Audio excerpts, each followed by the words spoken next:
keynote speaker, and I've known him for years, met him when he was working with a completely different company, and I've now been told about new things about him that I didn't know, which is that he was schooled here in Hyderabad, that he's an ace tennis player. So I'll have a little difficulty picturizing him in tennis shorts, but let me introduce you to our keynote speaker, Mr. P. Balaji, Managing Director of Nokia India Sales Private Limited. It's of course now a subsidiary of Microsoft Mobile Devices. He is responsible for the developing strategic plans for the growth of the company, establishing strong partnerships in India, and driving strategy implementation for the company. He has, of course, 24 years of experience in telecom and IT in very diverse functions. And today he's going to talk about what we call two of the most dense topics for most people to truly wrap their heads around: cloud and mobility. Now, for most people, cloud by its very definition is a very fuzzy topic, but we use it every single day of our lives. That's the one part about the cloud that is quite amazing, is that we use it without knowing it.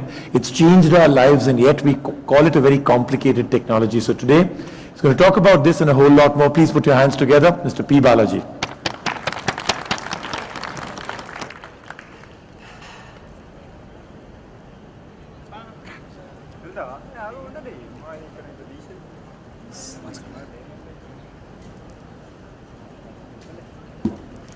Someone going to help me with the presentation here?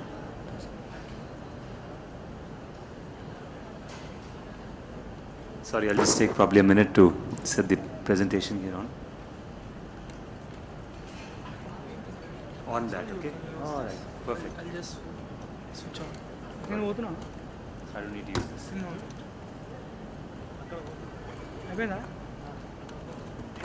Thank you, Rajiv, and good afternoon, ladies and gentlemen. It's indeed a pleasure for me to be here with you. I guess it's an event that obviously will grow in proportion as the years develop. And as Rajiv said, I thought I'll just spend a little bit of time talking about cloud and mobility and how that's actually evolving already in the world around us, in India specifically, and the kind of things that I see likely to happen in the coming few months and years ahead. So what I'll cover is some of the key trends. I'll cover the device trends. I'll talk about the opportunities and the future developments in this particular area. Clearly, India is a mobile-first market. The numbers are very evident for us to see. We're talking about, in 2016, purely from internet connectivity perspective, about 400 billion people having access to internet. The thing is that most of these people will be experiencing internet for the first time on mobile devices. The second thing is, while there's a lot of social interaction, and what Rajiv said about the cloud touching our lives every day is a fact. Whether when you're browsing the net or whether you're kind of using services like Facebook or WhatsApp and everything else, these are services that are clearly coming off the cloud. That it is social on one end and entertainment that's driving mobile growth.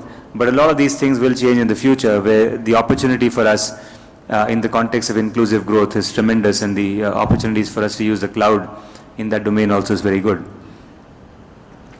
Today, data speeds on mobile have been are just kind of increasing exponentially. 2G, 3G, 4G we talk about.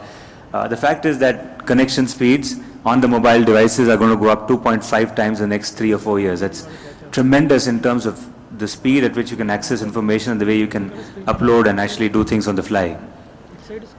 Now, we're talking about nationwide 4G rollout coming in, which is a major trigger in my view of how data and broadband on mobiles will start to evolve. You've got major players like, whether it's Reliance or Airtel that are having big plans to kind of get those networks up and going. It is a fact that the auctions which have taken place and the future auctions that are coming in are only going to give more and more spectrum, and that only means more speeds and more networks coming in, and therefore helping us to become more ubiquitous from a broadband perspective. If you look at the devices ecosystem, it's kind of gone a long way. Devices that today support LTE in percentage terms are only going up. Globally, that number is high double digit.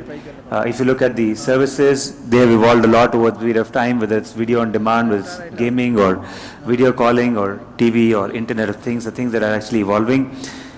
Today, if you look at LTE as a technology, whether it's a bunch of players like Ericsson, Nokia, Siemens, or Nokia Solutions and Huawei, They've done very good work in terms of evolving networks into ushering in 4G, about 300 networks across the globe in about 100 countries.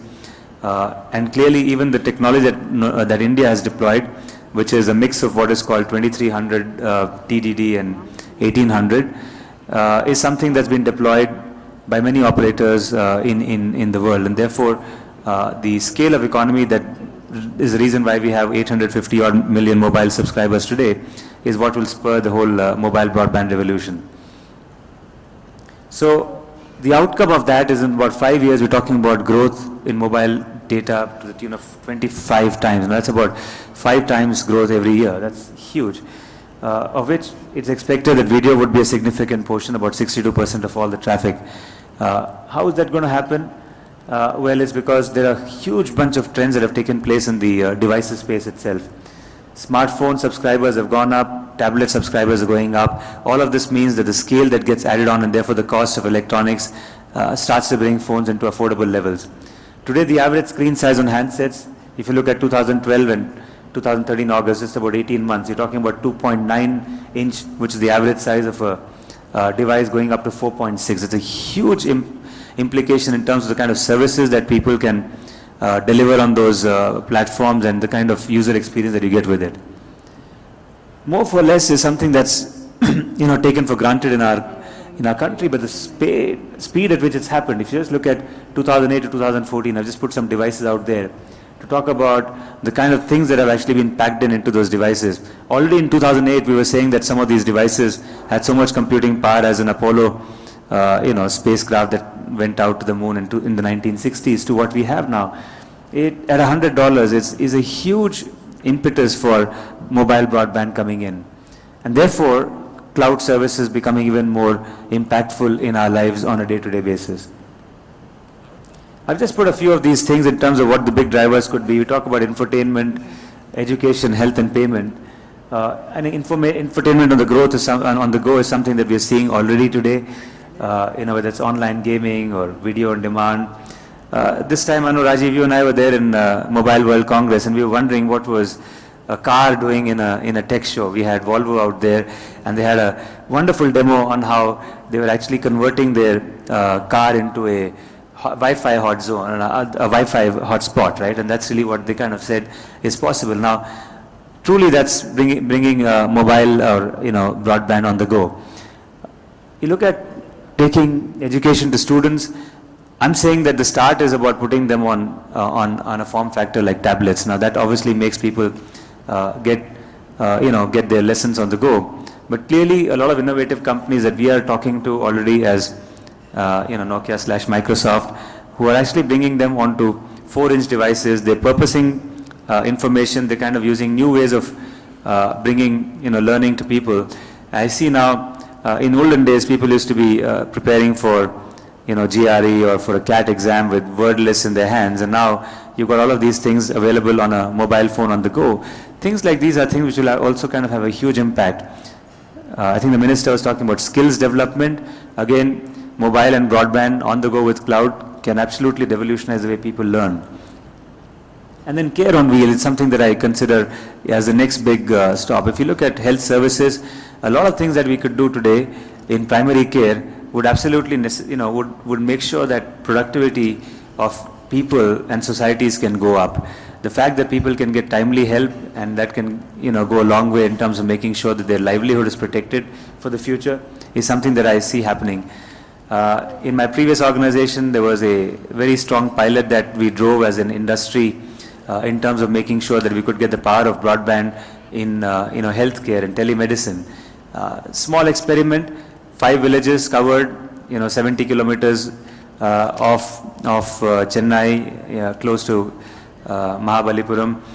You had a doctor sitting in Chennai. We had a village youth who had been, who was kind of, who knew how PCs work, was kind of acting as the person that was administering some of those probes that were put onto the villagers to kind of make sure that their vital vital signs could be sent across on a mobile 3G network. Now that's just one example on how we saw the whole thing change. We had 100 women and children lining up just to kind of have access to quality healthcare using a telemedicine kind of a medium.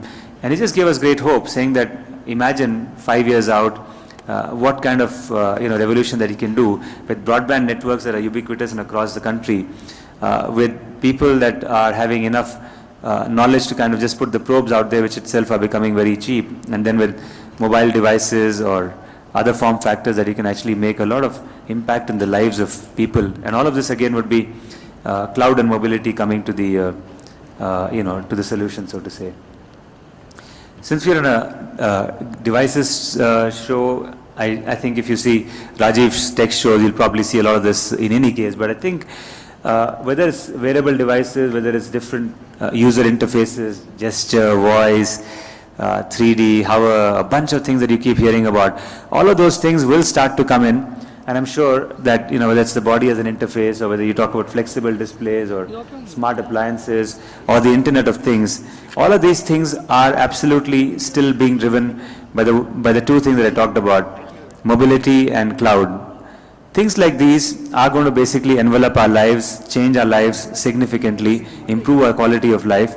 What we have is the opportunity to actually make an impact on the society as a whole, on our country as a whole, by collaborating and finding ways where we find innovation and collaboration, not just between our own, within our own companies and people, but actually by having more, should I say, interaction between different stakeholders, whether it's government and public-private partnerships.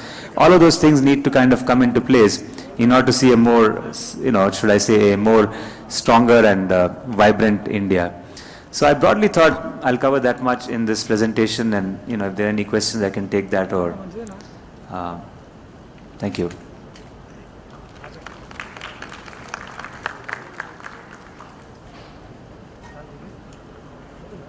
Question.